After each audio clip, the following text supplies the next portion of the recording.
chaîne et AIDEZNOUS à propager la parole de Dieu dans le monde entier. Samedi 16 mars 2024. P4. Donde se enquêtera-tu primé à mort?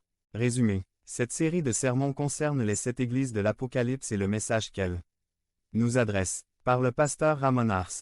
Où est votre premier amour?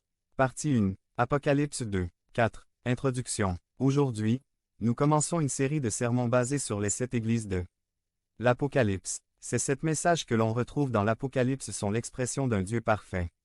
Cette lettre contiennent la situation actuelle de l'Église universelle. Dieu envoie un message à l'ange de L'. Église et s'identifie ainsi. Je t'ai entre mes mains et je détermine ton avenir. Je marche parmi les églises et je les connais profondément. Le chiffre 7 signifie plénité ou conclusion de quelque chose. Nous sommes dans le chiffre 7.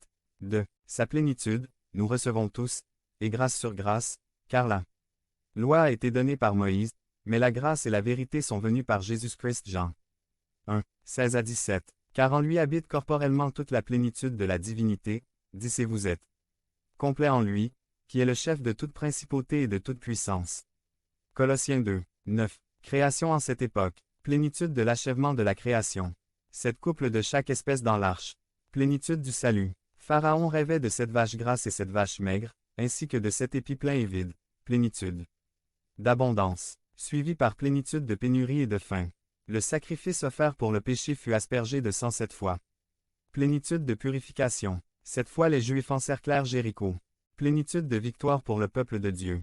Naaman s'est immergé 7 fois dans le Jourdain. Plénitude de guérison. Si le juste tombe 7 fois, il se relèvera. Proverbe 24.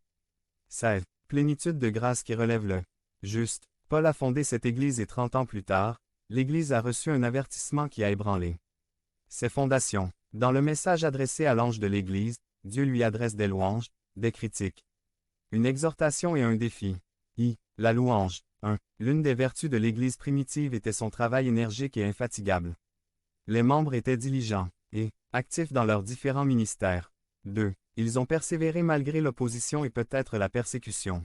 Parallèlement au culte de Diane, qui comptait des milliers de prêtres et de prêtresses, la ville était un centre de culte de l'empereur romain, et certains pratiquaient également la magie. Devenez membre de la chaîne et AIDEZNOUS à propager la parole de Dieu dans le monde entier. Samedi 16 mars 2024. Si vous croyez en la puissance de Dieu, commentez 11.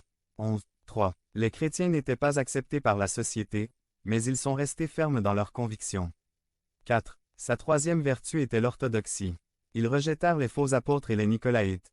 L'Église avait le discernement doctrinal et le courage de résister aux mauvaises influences.